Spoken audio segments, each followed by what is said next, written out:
So hello प्यारे साथियों, कैसे हैं आप लोग। आई होप आप लोग मस्त होंगे। प्यारे साथियों, आज के क्लास में हम लोग जानेंगे साइंस, जो कि आपका है चैप्टर का नाम जीव जनन कैसे करते हैं। इसमें मैं जितना भी क्वेश्चन करवाऊंगा प्यारे साथियों, बिल्कुल वीवीआई रहेंगे। और इसमें जितने भी क्वेश्चन की संख्या रहेगी वो बिल्कुल सब जो है ऑब्जेक्टिव टाइप के रहेंगे। तो वीडियो में आप लोग बने रहिएगा और चैनल पर नए होंगे तो चैनल को ज्वाइन जरूर कर लीजिएगा प्यारे साथियों। चलिए प्रश्नों को शुरू करते हैं। तो प्यारे साथियों, यहाँ पर जो है पहला नंबर प्रश्न है, कह रहा है कि पुष्पी पौधों में लैंगिक जनन होता है। पुष्पी पौधों में लैंगिक जनन होता है। ऑप्शन देख लीजिए, पतियों द्वारा होता है कि फूलों द्वारा होता है कि तना द्वारा होता है कि कोई नहीं। जल्दी बताइए कि पुष्पी पौधों में लैंगिक जनन होता है। प्यारे साथियों, यहाँ पर जो है पहला नंबर का ऑप्शन और बी बिल्कुल राइट हो जाएगा। फूलों के द्वारा होता है। किसके द्वारा होता है प्यारे साथियों? फूलों के द्वारा होता है। चलिए दूसरा नंबर प्रश्न कहता है मानव मादा में जनन तंत्र का भाग नहीं होता है। मानव मादा में जनन तंत्र का भाग नहीं होता है। ऑप्शन देख लीजिए, अंडाशय है कि गर्भाशय है कि शुक्र वाहिका होगा कि डिम्ब वाहिनी होगा। तो जल्दी बता दीजिए कि मानव मादा में जनन तंत्र का भाग नहीं होता है। तो यहाँ पर शुक्र वाहिका हो जाएगा। ऑप्शन नंबर जो है सी बिल्कुल राइट हो जाएगा। दूसरा का ऑप्शन नंबर सी बिल्कुल राइट हो जाएगा।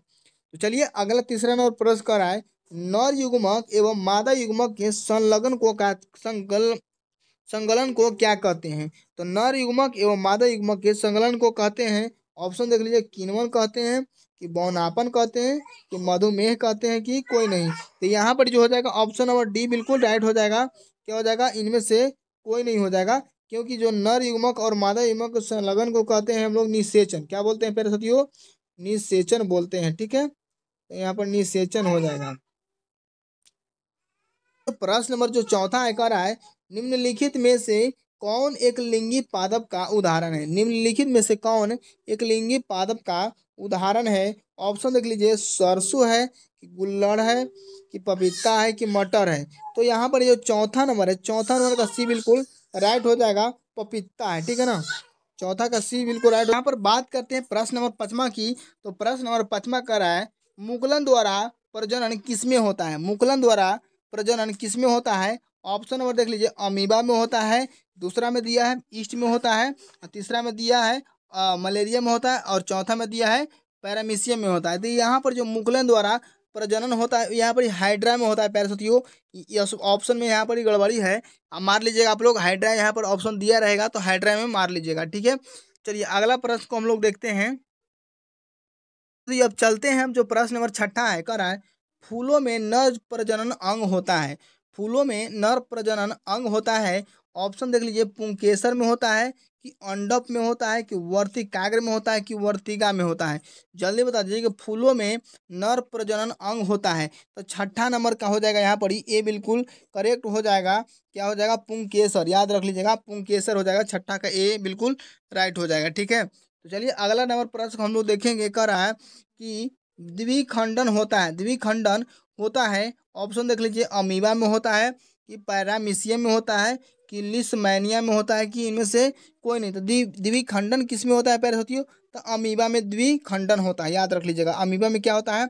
द्विखंडन होता है। तो ऑप्शन नंबर जो है ये बिल्कुल राइट हो जाएगा। इसका क्या हो जाएगा? अमीबा। ठीक है, चलिए अगला जो प्रश्न कह रहा है, 8वां नंबर कह रहा है कि निम्न में से किस जीव में बहुविखंडन होता है? बहुविखंडन किस में होता है? नंबर देख लीजिए, अमीबा यहाँ पर हो जाएगा कि हाइड्रा होगा कि मलेरिया परजीवी होगा कि ईस्ट होगा। तो 8वां नंबर का यहाँ पर हो जाएगा ए बिल्कुल राइट हो जाएगा। क्या हो जाएगा? अमीबा। ठीक है ना, क्या हो जाएगा? अमीबा हो जाएगा। ठीक है, चलिए 9वां नंबर प्रश्न को देखेंगे हम लोग। तो पहले से जो 9वां नंबर प्रश्न करा है, ब्रायोफाइलम में कौन से भाग के में कायिक प्रबंधन होता है? ब्रायोफाइलम में कौन से भाग में कायिक प्रबंधन होता है? ऑप्शन देख लीजिए, पतिया में होता है कि जड़ में होता है कि तना में होता है कि फूल में होता है। तो जल्दी बता दीजिए कि ब्रायोफाइलम के कौन से भाग में कायिक प्रबंधन होता है। तो 9वां नंबर का जो पैर साथी यहाँ पर हो जाएगा, ये बिल्कुल राइट हो जाएगा। पतिया में। ठीक है ना, पतिया में होता है यहाँ पर ही। तो ये आप लोग मार लीजिए। अब 10वां नंबर प्रश्न कहता है कि मानव मादा में निषेचन होता है। मानव मादा में निषेचन होता है। गर्भाशय में होता है कि अंडाशय में होता है कि योनि में होता है कि फैलोपियन नालिका में होता है। जल्दी बता दीजिए कि मानव मादा में निषेचन कहाँ होता है। तब 10वां का जो है डी बिल्कुल राइट हो जाएगा। फैलोपियन नालिका में होता है। ठीक है, फैलोपियन नालिका में जो है आपका क्या होता है, निषेचन होता है। ठीक है, चलिए अगला प्रश्न कहता है कि तने द्वारा कायिक प्रबंधन होता है। तने द्वारा कायिक प्रबंधन होता है, पुदीना में होता है कि हल्दी में होता है कि अदरक में होता है कि सभी में होता है? जल्दी बताइए कि तने द्वारा कायिक प्रबंधन किस में होता है। तो 11 नंबर का जो हो जाएगा यहाँ पर डी बिल्कुल करेक्ट हो जाएगा, सभी में। ठीक है ना, क्या हो जाएगा यहाँ पर, ही सभी में हो जाएगा।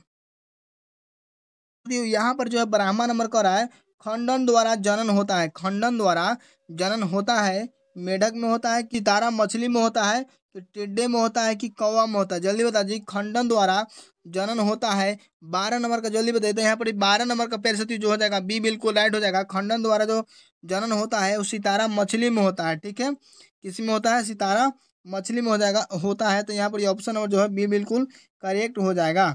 चलिए अगला प्रश्न कहता है कि कायिक प्रबंधन संभव है। कायिक प्रबंधन संभव है, जड़ द्वारा है, तना द्वारा है, पति द्वारा है कि उपरोक्त सभी द्वारा? जल्दी बताइए कि कायिक प्रबंधन संभव है क्या?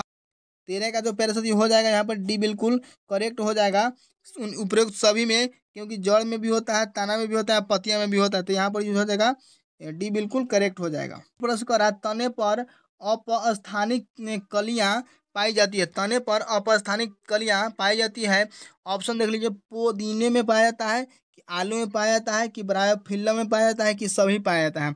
तने पर अपस्थानिक कलियां किसमें पाया जाता है, जल्दी बता दीजिए। 14 नंबर का, तो 14 नंबर का यहाँ पर ही प्यारे साथियों बी बिल्कुल करेक्ट हो जाएगा। क्या हो जाएगा, आलू में पाया जाता है। ठीक है ना, आलू में जो होता है तने पर अपस्थानिक कलियां पाया जाता है। ठीक है, चलिए 15 देखते हैं। कह रहा है कि मुकुलन द्वारा अलैंगिक प्रजनन होता है। मुकुलन द्वारा अलैंगिक प्रजनन होता है, हाइड्रा में होता है कि मटर में होता है कि सवाल में होता है कि प्लाज्मोडियम में होता है? जल्दी बताइए 15 का। तो 15 का जो हो जाएगा यहाँ पर ही ये बिल्कुल राइट हो जाएगा, ये हाइड्रा में होगा। क्या हो जाएगा यहाँ पर ही, हाइड्रा हो जाएगा पैराशूट। ठीक है, तो चलिए अगला प्रश्न को हम लोग देखेंगे। कह रहा है अलैंगिक जनन मुकुलन द्वारा होता है। अलैंगिक जनन जो होता है मुकुलन द्वारा होता है, लेकिन किस में होता है, अमीबा में होता है कि ईस्ट में होता है कि प्लाज्मोडियम में होता है कि लेशमानिया में होता है? जल्दी बताइए कि अलैंगिक प्रजनन मुकुलन द्वारा होता है, किस में होता है? तो 15 नंबर का जो यहाँ पर हो जाएगा, सॉरी 16 नंबर का जो हो जाएगा बी बिल्कुल राइट हो जाएगा, ईस्ट में होता है। ठीक है ना, किस में होता है, ईस्ट में, याद रख लीजिएगा, ईस्ट में होता है। चलिए अगला प्रश्न को हम लोग देखेंगे। तो और प्रश्न कर रहा है कि निम्न में से कौन मानव में मादा जनन तंत्र का भाग नहीं है? मानव में मादा जनन तंत्र का भाग नहीं है, तो ऑप्शन देख लीजिए, अंडाशय हो जाएगा कि गर्भाशय हो जाएगा कि शुक्रवाहिका हो जाएगा कि डिम्ब वाहिनी हो जाएगा? तो 17 नंबर का जल्दी बताइए कि निम्न में से कौन मानव में मादा जनन तंत्र का भाग नहीं है? तो 17 नंबर का सी बिल्कुल करेक्ट हो जाएगा पहले साथियों, शुक्रवाहिका। क्या हो जाएगा यहाँ पर ही, शुक्रवाहिका। तो ऑप्शन नंबर सी बिल्कुल राइट हो जाएगा। ठीक है, चलिए अगला जो कर रहा है, पराग कोष में होता है।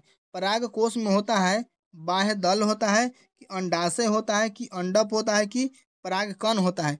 जल्दी बताइए कि पराग कोष में होता है, तो पराग कोष में क्या होता है, 18 नंबर का डी बिल्कुल करेक्ट हो जाएगा। क्या हो जाएगा, पराग कण। क्या हो जाएगा, पराग कण हो जाएगा। ठीक है, तो यहाँ पर डी मार लीजिएगा आप लोग, पराग कण।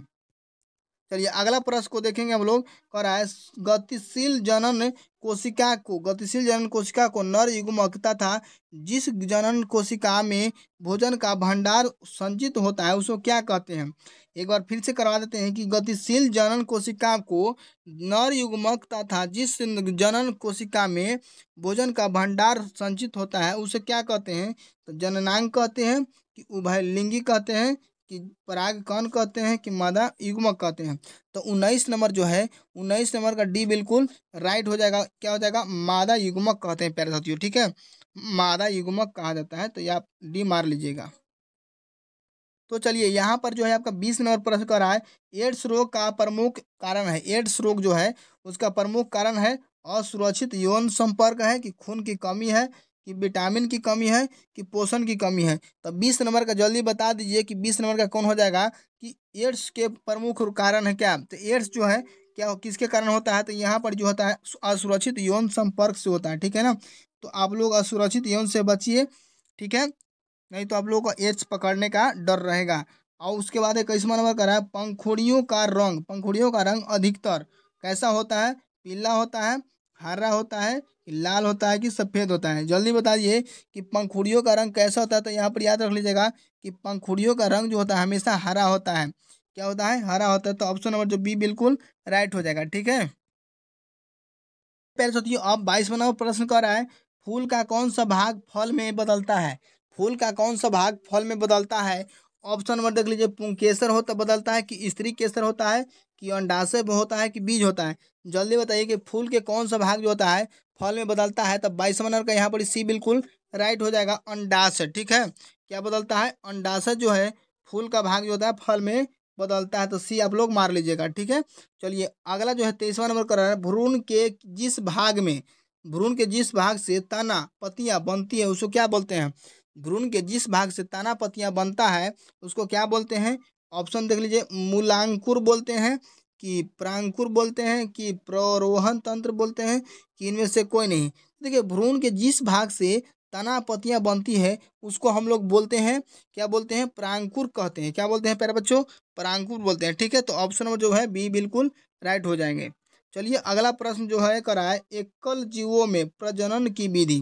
एकल जीवों में प्रजनन की विधि, ऑप्शन नंबर देख लीजिए है, एकल जीवों में प्रजनन की विधि क्या है? तो खंडन है, विखंडन है कि जीवाणु समागम संघ है, समासंग है कि इनमें से सभी होता है? जल्दी बता दीजिए कि एकल जीवों में प्रजनन की विधि क्या होती है? तो 24 नंबर जो है पैरासती, 24 नंबर का जो हो जाएगा यहाँ पर डी बिल्कुल राइट हो जाएगा। ठीक है, 24 नंबर का डी बिल्कुल राइट हो जाएगा, इनमें से सभी, क्योंकि खंडन भी होता है, विखंडन भी होता है, अजीव समाग संघ भी होता है। अब जो हम पहुंच गए हैं 25 नंबर प्रश्न की ओर, तो 25 नंबर प्रश्न कहता है कि लैंगिक जनन में आवश्यक होता है, लैंगिक जनन में आवश्यकता होता है, केवल नर जननांग का होता है, केवल स्त्री जननांग का होता है कि नर एवं दोनों कि नर एवं स्त्री दोनों जननांग का होता है कि इनमें से कोई नहीं? देखिए, लैंगिक जनन में जो होता है आवश्यकता होती है, तो यहाँ पर 25 का सी बिल्कुल राइट हो जाएगा, नर एवं स्त्री दोनों का जरूरत होता है। नहीं तो नर रहेगा स्त्री नहीं रहेगा तो दिक्कतें हो जाएगा भाई, यहाँ पर जनन होबे नहीं करेगा, या कोई भी एक वो नहीं रहेगा तो जनन नहीं होगा, तो जनन नहीं होगा तो पौधा का निर्माण यहाँ पर हुए नहीं करेगा, या कुछ भी बीज नया नहीं बनेगा। ठीक है ना, चलिए अगला जो प्रश्न कहता है कि पुंकेसर पुष्प का कौन सा जननांग है? पुंकेसर पुष्प का कौन सा जननांग है? नर जननांग है कि स्त्री जननांग, इसको मादा जननांग भी बोलते हैं हम लोग, इनमें से दोनों, इनमें से कोई नहीं? तो 26 नंबर का जो हो जाएगा ए बिल्कुल करेक्ट हो जाएगा, यहाँ पर ही नर जननांग। ठीक है ना, याद रख लीजिएगा नर जननांग होता है। तो अगला नंबर प्रश्न हम लोग देखेंगे, कह रहा है पुष्पों में यौन नारंभ, पुष्पों में यौन रंभ के लक्षण है, पुष्पों में यौन रंभ के लक्षण है दाढ़ी एवं मूछ का उगना, भाई दाढ़ी एवं मूछ का उगना, और दूसरा में है कंठ का फूलना, और सी में है मांसपेशियों में उभार आना, और डी में है ये सभी। तो यहाँ पर जो होता है पुष्पों में यौनारोपण के लक्षण क्या है? तो यहाँ पर 27 का डी बिल्कुल राइट हो जाएगा, इनमें से सभी। अगर इनमें से सभी लक्षण दिख जाए तो समझ जाइए आपकी पुष्पों में यौन आरंभ हो गया है। ठीक है, चलिए 28वां और 29 को देखते हैं हम। 28 नंबर प्रश्न कर रहा है, स्त्रियों में यौनारंभ के लक्षण है, स्त्रियों में यौनारंभ के लक्षण है स्तनों की वृद्धि, स्तनों का उभरना, और धर्म का प्रारंभ, और ये सभी। तो यहाँ पर जो हो जाएगा स्त्रियों में यौवनारंभ के लक्षण क्या दिखते हैं? तो यहाँ पर जो हो जाएगा इनमें से सभी हो जाएगा। ठीक है ना, ये सभी लक्षण दिखते हैं प्यारे साथियों। ठीक है, चलिए अगला प्रश्न जो है कह रहा है कि मनुष्यों में नर जननांग निम्नलिखित में से कौन है? मनुष्यों में नर जननांग कौन है? तो ऑप्शन में देख लीजिए, वृषण है कि शुक्र वाहिका है कि मूत्र मार्ग है कि ये सभी है? तो इस मनुष्यों में जो होता है नर जननांग जो होता है 29 नंबर का डी बिल्कुल करेक्ट हो जाएगा, इनमें से सभी होता है। ठीक है ना, याद रख लीजिएगा। तो उम्मीद करते हैं हमारा ये क्लास आप लोगों को पसंद आया होगा। अगर पसंद आया होगा तो वीडियो को शेयर और लाइक जरूर करें, चैनल को साथ में सब्सक्राइब भी कर लें। मिलते हैं दूसरे